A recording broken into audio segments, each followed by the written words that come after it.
without the community supporting this and getting excited about all the things that we do in Kirkland, we wouldn't have the enthusiasm to make all these things happen. The City of Kirkland is all about partnerships. It's partnerships with our arts organizations, Kelly with the Kirkland Arts Center, and partnerships with our downtown association, Barbie with the Kirkland Downtown Association. We are so excited to be here and to unveil this beautiful exhibit. Last year, we were very happy to celebrate the completion of Park Lane and the award that we received from the American Planning Association, acknowledging that this was one of the best streets in America.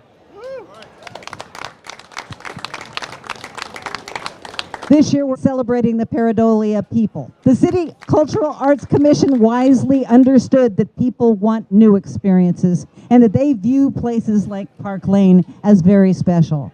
Thank you all for being here, and congratulations, Ed, and everybody else. If you will all come around, we're going to go to one of the people and welcome it to Park Lane. On behalf of the city, well done, everybody. It's partnerships that make things work in this town. Here we go. 3, 2, 1. Half.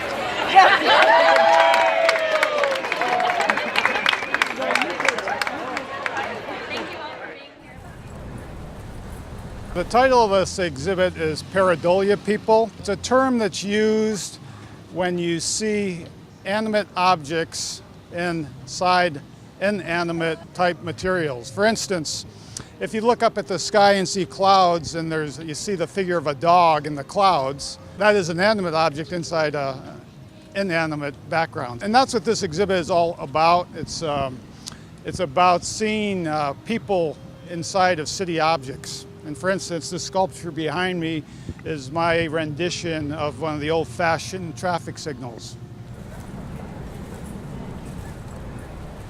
I work alone and in my garage studio, and so really one of the bigger challenges I had to overcome was working with a relatively larger size piece.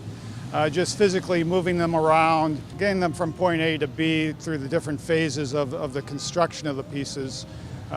They weigh up to 400 pounds, and I'm in a small space, so I had to overcome that. For this project, the challenge for me was making a series of sculptures that was appropriate for the location. And here we have a commercial zone which is highly visited by all ages of people. And so I wanted something that sort of brightened up the space, and thus the bright colors of the sculptures. And then also that were not hazards to the pedestrians, so they had to be somewhat confined to their space.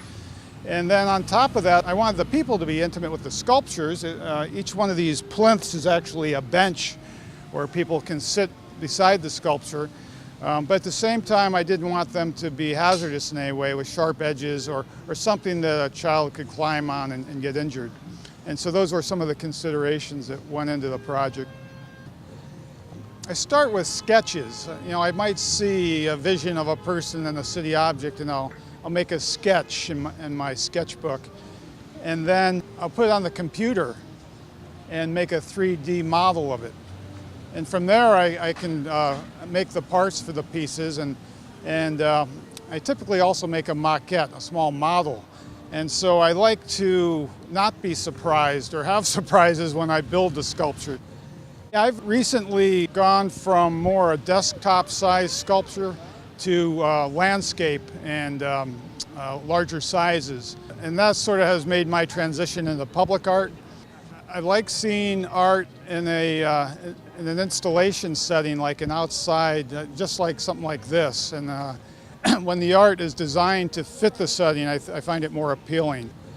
My background is in engineering, and I've always been attracted to art. I guess I'm sort of a right-brained engineer.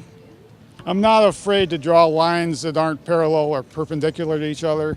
And as I went through my working career as an engineer, I would really started off in metal, building utilitarian objects like tables and hand railings and fireplace enclosures, things like that.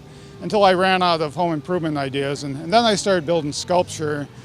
And by that time I learned, knew how to fabricate metal and weld fairly competently. So didn't have to focus on that as I did the art.